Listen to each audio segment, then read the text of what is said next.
نائلہ بنت زید ایک حسین ترین عورت تھی جو ہر وقت نیم عریاں لباس میں رہتی تھی اور اپنے حسن کی نمائش کرتی تھی۔ اصاف نامی لڑکے کو نائلہ سے پیار ہو گیا اور ایک دن وہ خانہ کعبہ میں داخل ہوئے تو وہاں کوئی نہ تھا، تو دونوں بے لباس ہو گئے اور بوس و کنار کے ساتھ بد فعلی۔ بسم اللہ الرحمن الرحیم۔ اصاف اور نائلہ نے بلا شبہ تاریخ انسانی کا گھناؤنا ترین کام دنیا کی مقدس ترین اور محترم ترین جگہ پر کیا۔ اسلام کی آمد سے قبل عہد جاہلیت میں اصاف نامی ایک شخص تھا جو کہ قبیلہ بنی جرہم کا ایک نوجوان تھا، جبکہ نائلہ بنت زید کا تعلق بھی اسی قبیلے جرہم سے تھا۔ قبیلہ جرہم وہ قبیلہ ہے جو سب سے پہلے مکہ میں آ کر آباد ہونے والے قبائل میں سے ایک ہے۔ تاریخ میں مذکور ہے کہ نائلہ بنت زید ایک حسین عورت تھی جو نیم عریاں لباس میں اپنے حسن کی نمائش کرتی تھی اور اسی حالت میں وہ طواف بھی کیا کرتی تھی۔ اسے نیم عریاں حالت میں دیکھنے کے لیے اس کے ساتھ ساتھ نوجوان چلا کرتے تھے۔ انہی شیدائیوں میں ایک نوجوان سردار اصاف بن بغی تھا۔ اصاف دوران طواف ایک دن بے خود ہو کر دستے درازی سے بھی آگے بڑھ گیا۔ تاریخ عرب میں ذکر ہے کہ ایک بار نائلہ اور اصاف اس حالت میں خانہ کعبہ کی حدود میں داخل ہوئے کہ وہاں کوئی اور آدمی موجود نہیں تھا۔ اسی تنہائی کا فائدہ اٹھاتے ہوئے وہ دونوں بہک گئے اور خانہ خدا میں بدفعلی کا ارتکاب کیا۔ حرمت کعبہ کو یوں پامال کرنے پر ان دونوں پر اللہ کا فوری غضب نازل ہوا اور وہ دونوں پتھر کے ہو گئے۔ خواتین و حضرات، عہد جاہلیت میں لوگوں کی ذہنی گراوٹ کا اندازہ اس بات سے آپ لگا سکتے ہیں کہ بنی جرہم کے لوگ جو شراب پیے ہوئے اور بدمست ہوتے تھے، کعبہ کی اس بے حرمتی کرنے والے لوگوں کی داستان عشق کو داستان فخر کے طور پر بیان کرنے لگے۔ مشرکین مکہ نے خانہ کعبہ کی آرائش و زیبائش بھی شروع کی۔ کعبہ کی دیواروں پر عمارت کے اندر قسم قسم کی تصویریں اور بت بنائے گئے جن میں فرشتے بھی تھے، اور مختلف انبیاء کے ساتھ ساتھ حضرت ابراہیم اور حضرت اسماعیل کی بھی تصویریں بنائی گئی ہیں۔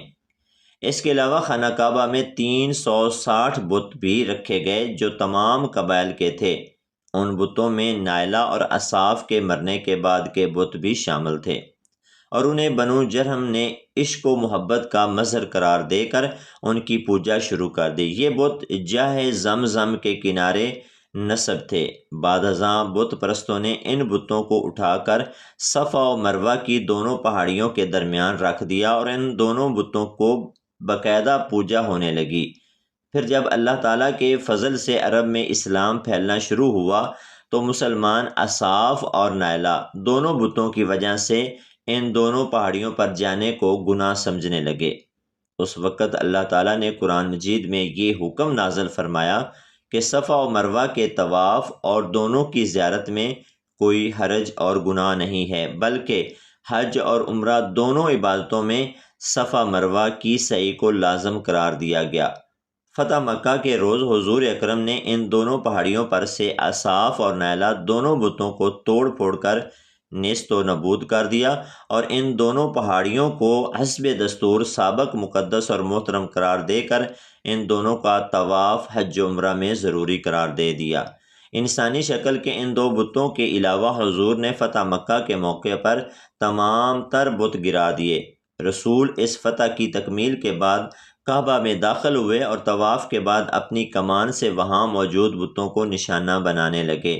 اس موقع پر اصاف و نائلہ کے بتوں کے علاوہ جن بتوں کو توڑا گیا ان میں حبل، عزا، لات اور منات اور دیگر کئی بت شامل تھے جن کی تعداد لگ بھگ 360 تھی۔ حبل مشرکین مکہ کے سب سے اہم ترین بتوں میں سے ایک تھا۔ دراصل یہ اہل شام کا دیوتا تھا جس کے معنی طاقتور کے ہیں، جسے عربوں نے حبل کا نام دیا۔ یہ بت قریش مکہ کو انسانی مورت کی شکل میں ملا جو سرخ عقیق سے تراشا ہوا تھا۔ حبل خاص خانہ کعبہ کی چھت پر نصب تھا۔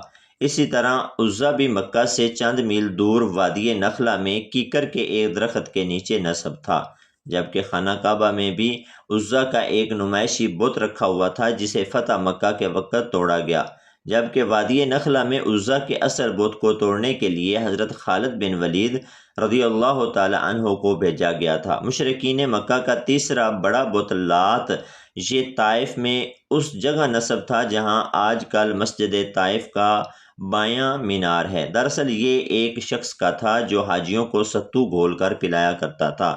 بعد میں اس کی پوجا شروع کر دی گئی۔